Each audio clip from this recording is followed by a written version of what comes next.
Olá pessoal, tudo bem?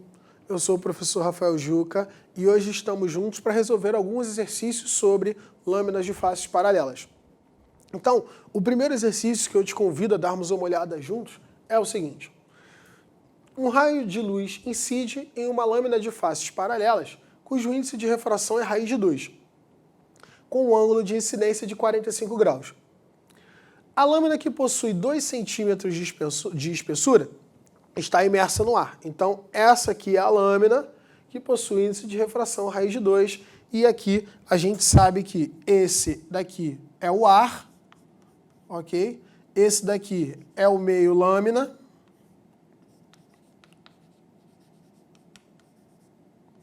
E esse aqui é o ar novamente, tá ok? Já que ela está inserida aí no ar, tá bom? Calcule o desvio lateral D. E aí eu peço que você considere que o seno de 15 graus é 0,25. Bom, vamos lembrar o seguinte. A gente tem que recordar que na aula passada nós chegamos nesta expressão. Tá ok?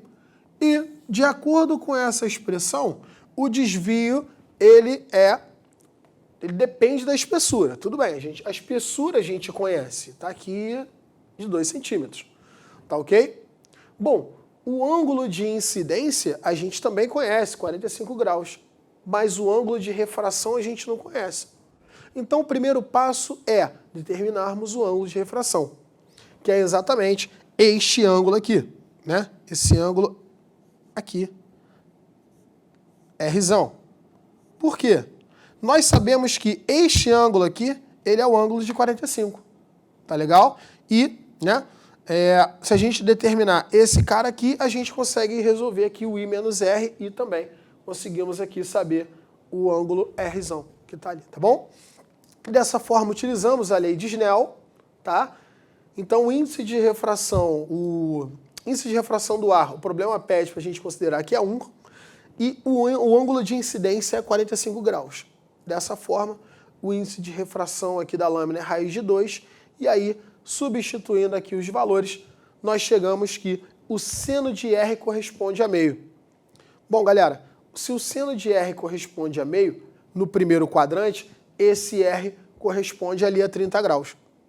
Bom, então a gente coloca essas informações todas aqui na expressão que a gente determinou, lembrando, na última aula. Dessa forma, nós temos que o desvio que foi percebido, que o raio luminoso vai sofrer, né? Ou seja, essa distância aqui, ó, essa distânciazinha, essa distância D aqui, tá legal?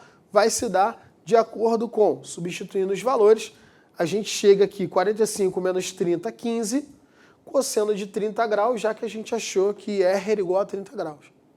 Bom, tomando o seno de 15, 0,25, o cosseno de 30 graus, raiz de 3 sobre 2, e a espessura valendo 2, nós, após resolvermos ali, fazemos os cálculos, chegamos que o desvio sofrido pela luz será de raiz de 3 sobre 3 centímetros, tá? Algo próximo a 0,6 centímetros, tá certo? E isso acontece de acordo aqui com as condições que a gente acabou de observar, tá ok?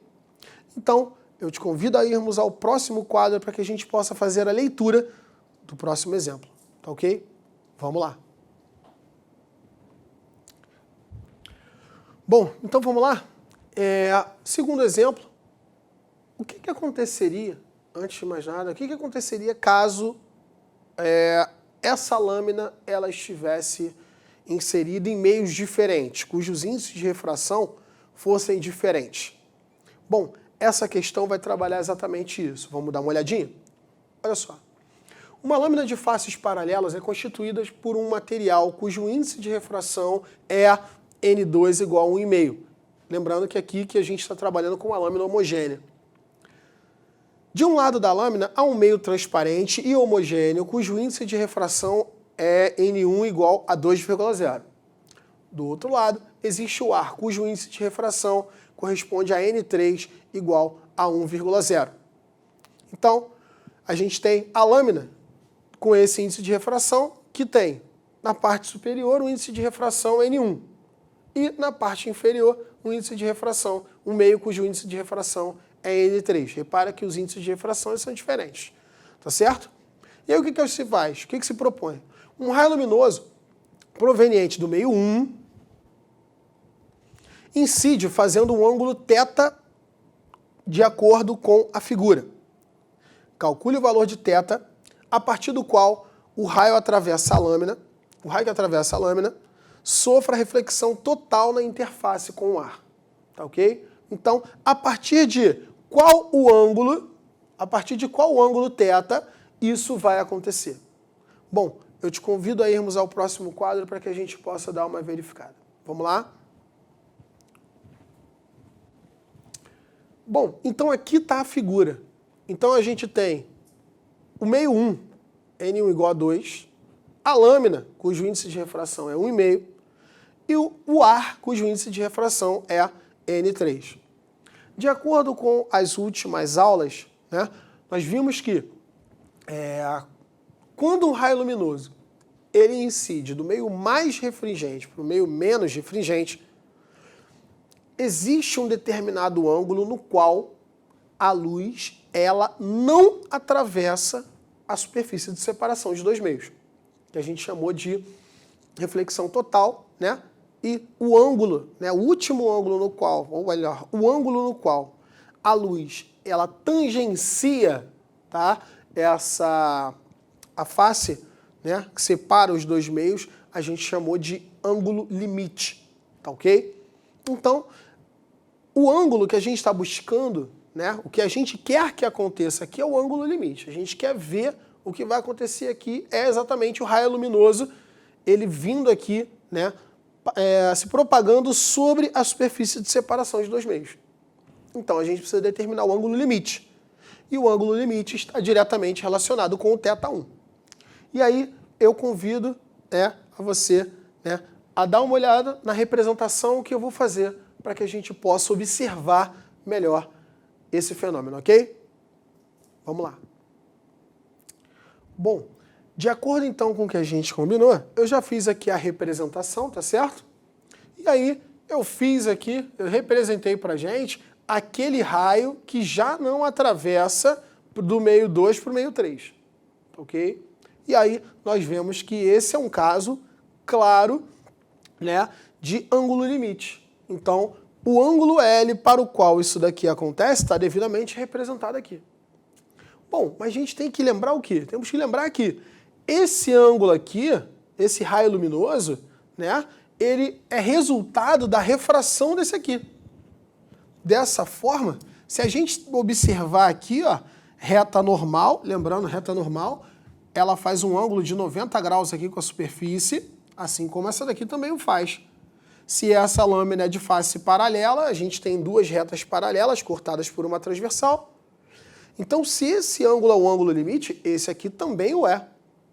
Então, o que a gente pode fazer é utilizar a lei de Snell para relacionar o ângulo θ com o ângulo L, do meio 1 para o meio 2, e fazer o mesmo do meio 2 para o meio 3.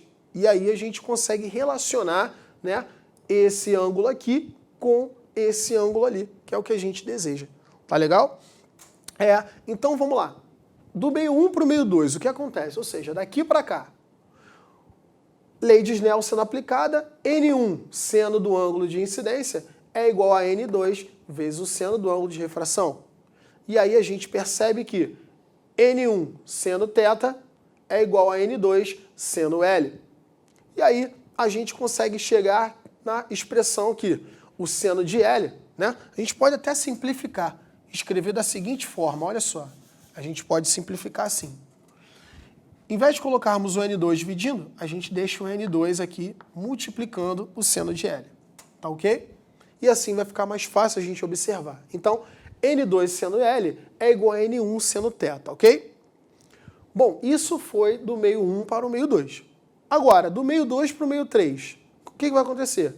N2 seno de I', ou seja, porque o ângulo de incidência, né, não é o mesmo que aquele lá, o de cima, que é igual a N3, o índice de refração, vezes o seno do ângulo de refração, que nesse caso aqui é 90, tá certo? Então, observando, N2 seno de L, que é o ângulo de incidência, é igual a N3 vezes o seno de 90 graus. Então, a gente chegou nessa expressão aqui, tal como está escrito. Bom, se a gente igualar os asteriscos aqui, ó, chamei de equação asterisco, essa aqui, e equação de 2 asteriscos, essa aqui, o que acontece? Acontece que N1 seno θ é igual a N3 seno de 90. Dessa forma, bom, o seno daquele ângulo que nós estamos buscando vai ser N3 sobre N1 vezes o seno de 90 graus. Bom, N3 vale 1, N1 vale 2, então fica 1 sobre 2. Seno de 90 graus, vamos lembrar, vale 1. Então, 1 sobre 2 vezes 1 dá o próprio 1 sobre 2.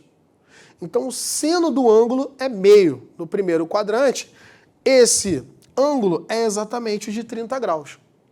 Então, a partir deste ângulo de 30 graus, os raios, eles já fazem ali, eles já são refletidos, ou seja, ele não passa do meio 2 para o meio 3, ok?